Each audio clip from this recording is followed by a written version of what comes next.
There are some places that don't just feel like movie sets, they are movie sets. Day 5's agenda: head to Fort Augustus and find Nessie? Maybe not.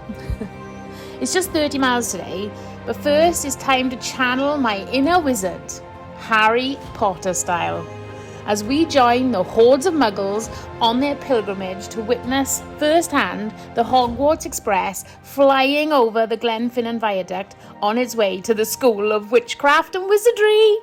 Accio Adventure! We stayed at Callop River car park last night, which is just 2 miles down the road from one of the most popular destinations in Scotland. It's perfect because we can just jump on the bikes and avoid those dreaded parking issues that we'd heard about. Glenfinnan Viaduct, one of the busiest tourist spots in Scotland, and for good reason too. The walk to the viewing point is actually pretty easy, to be fair. There is a short uphill climb at the end, which can be muddy though, so good footwear is a must.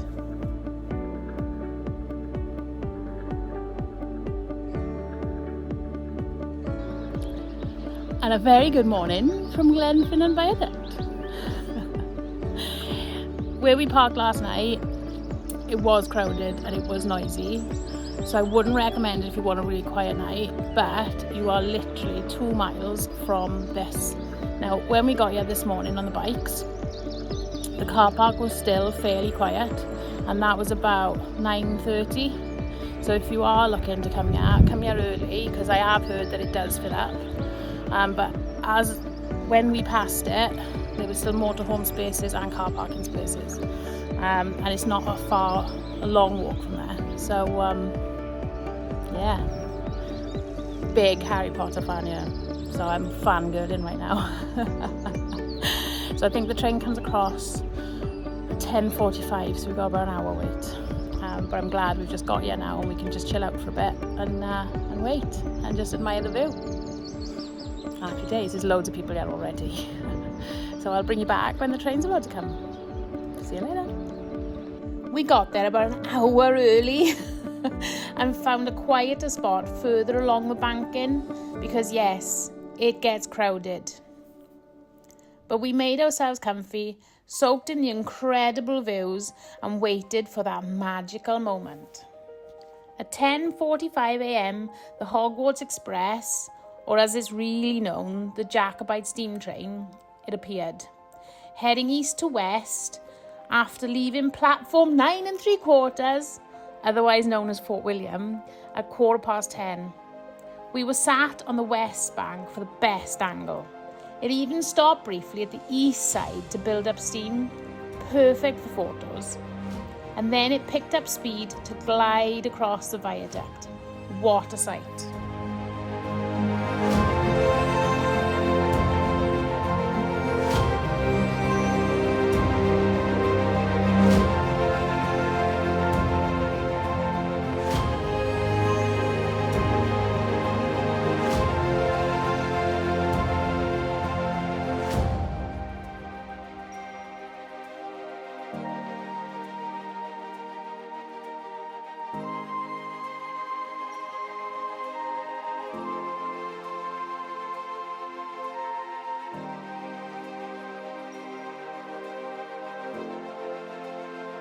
And honestly, it felt like something straight out of the Philosopher's Stone as we waved the children off for their very first year at Hogwarts. It was magical. The passengers were waving, the crowd was waving back. It was brilliant. Just a couple of minutes of magic, but absolutely worth the wait. No wonder it's popular. The gift that just keeps on giving you. So we've just come down from the viaduct, and the viaduct overlooks Loch Shiel, which is where Byron rode last night, all the way down past the end of the res. It's hell of a ride. So I just had to come down here and have a look. And it didn't disappoint. Oh. And right behind you in front of me is the Glenfinnan Monument. So I'm gonna find out what that's all about. The monument is a moving tribute to those who fought for the Jacobite cause. You can even climb the tower to meet the lone Highlander who stands at the top. But you do need to book in advance. Oh, and the car park, £5. Another reason to cycle or walk. It's pretty spellbinding option. Everyone tends to head there straight after the train passes. So grab a cuppa in the cafe first and go when it's quieter. It's definitely worth it.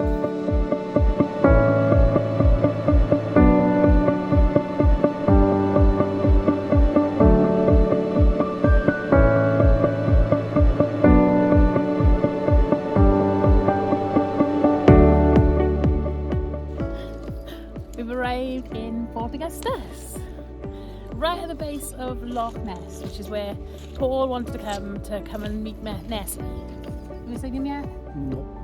But there was a he. Could be a she. Could be. It's called a knit. It's knit, okay, right. So yeah, it's beautiful again. It's a huge loch, but I don't think it's as big as Loch Lomond. I'll have to work out what the difference is. But it just goes back and back. Back and back and back and back.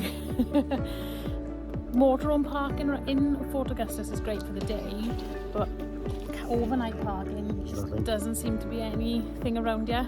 So it might be that we have to move on tonight, but we're gonna travel up the loch and see if we can find somewhere, even if it's a lay-by for the night. But yeah, we'll give it a try. But for now, we're gonna enjoy this view and maybe stop for a pint and something to eat. Definitely. All right, catch you in a bit.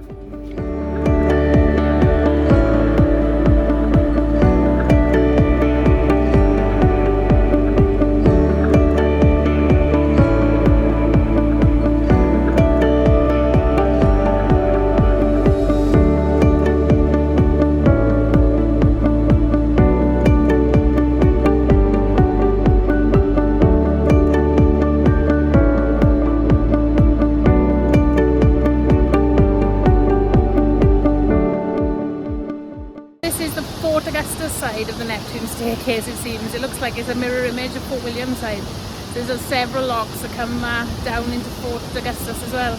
It's really cool.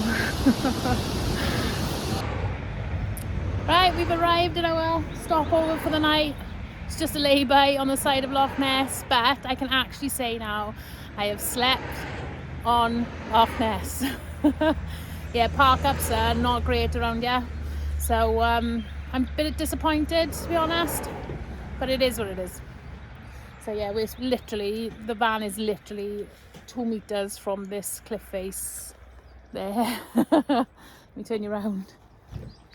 There you go, there it is.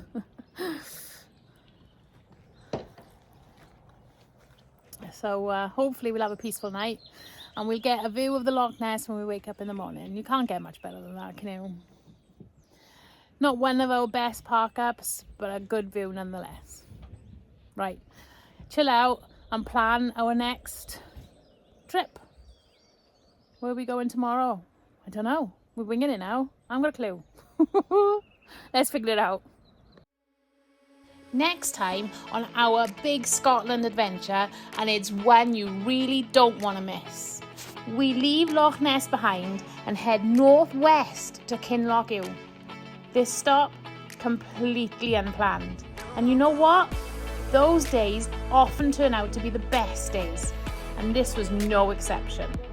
From discovering ancient castles to chasing stunning waterfalls, and finishing the day with a mountain bike ride that will stay locked in our memory banks forever. From getting lost in the mountains to completely unspoiled views. So don't forget, subscribing costs nothing but means a huge deal to me. So please do like, comment, subscribe, and I will see you in the next episode.